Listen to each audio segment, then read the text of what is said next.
To amaze me that anyone shopping for groceries will have the choice to buy hard liquor and cigarettes along with the milk and bread. Not that I have anything against those things, but in the 90s it was the legal substances of alcohol, tobacco, and pharmaceutical drugs that affected my life forever. In 1994, at age 32, my close friend passed away from pancreatic cancer. He had been 5 years sober, religiously attending AA meetings. Although cancer runs in his family, it will always be my opinion that the non-stop chain smoking played a major role in his sickness. So although 10,000 people died last year from their use of cocaine and heroin, it's estimated that 450,000 died from their use of tobacco. A few years later, at age 47, my brother Kurt suffered a seizure caused by years and years of taking legal pharmaceutical medications used to control his schizophrenia. It's estimated that 100,000 people died last year from their use of legal prescription drugs. My mom, who had battled diabetes for many years, started drinking harder after Kurt's death.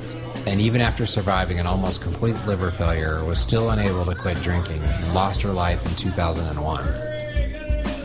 And not long after my mom's passing, my dad's drinking finally caught up to him.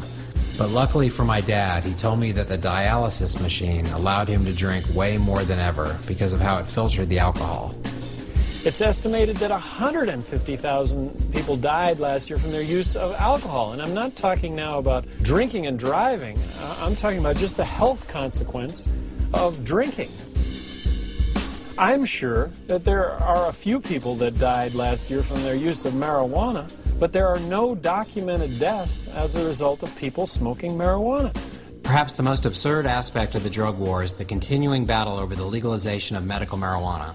They're trying like crazy to come up with pills to help with chemotherapy and HIV. I mean, these are serious illnesses.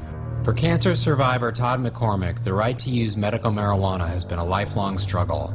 Todd spent 5 years in the Victorville prison in a cell coincidentally right next to Freeway Ricky Ross. Todd was not caught selling marijuana. He was arrested for giving it away for free to dying people who were not able to afford it. When I was 2 years old, I was diagnosed with histiocytosis X. I suffered through 10 major lesions of these histiocytites between the ages of 2 and 10, and I started using cannabis to effectively treat the nausea and the side effects. As insignificant as it may seem to most people, this controversy cuts to the very core of our constitutional right to consume any drug prescribed by a doctor. You know, cancer, AIDS, you know, and they still, all this cancer research, they haven't come up with anything that even compares to what marijuana does. Many argue there's little evidence that marijuana has medical value. It's a handful of people who want to see not just marijuana, but all drugs legalized.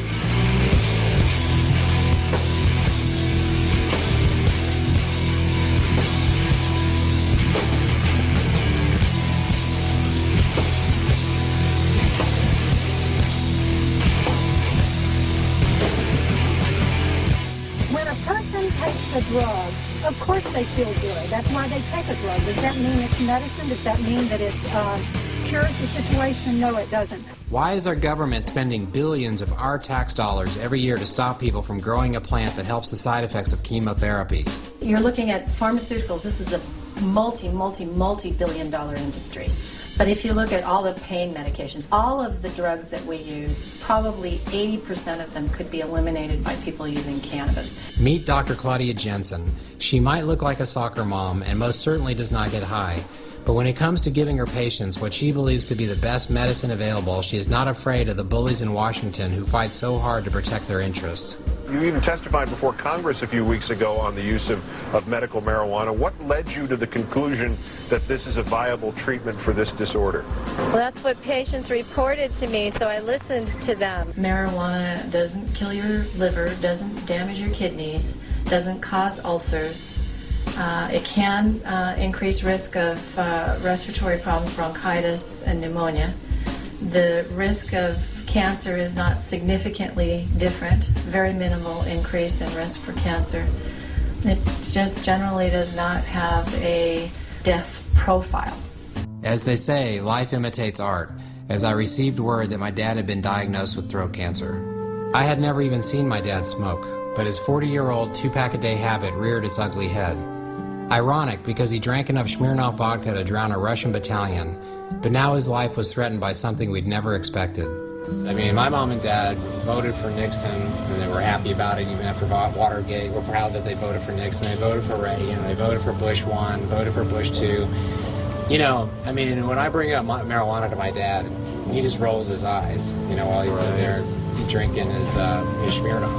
And through to someone like your father is, to me, I mean, something that almost he would have to experience on his own. I mean, until the barricades that he set up mentally come down, and he wants to open his mind to what you're bringing him with this information. Everything in our bodies is regulated by marijuana-like compounds that our bodies produce. So whether you're talking about the immune system, the nervous system, the digestive system, reproductive system, endocrine system, all of these coordinated body functions are regulated in a homeostatic manner by cannabinoids. In Southern California, you need not drive far to find a medical marijuana dispensary, but because of the continuing tenuous laws, the DEA still performs random busts. It was not easy, but my friend Joe Rogan of Fear Factor was able to convince them that I could be trusted and gained our camera some access.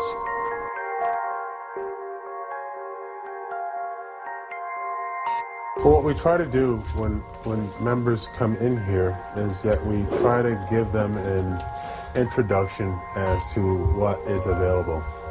Paul Scott runs a dispensary and knows all too well the risks he faced for doing so. But Paul has AIDS and remembers the sacrifices made by the people before him. My friends were dying.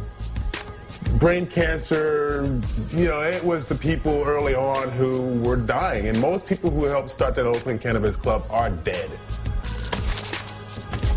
Something that could alleviate the nausea. Something that if you're in the house and you're light sensitive because of the side effects, you can at least desire something to eat. For somebody that's older, and well, there's no way they're going to smoke some marijuana with you, you know.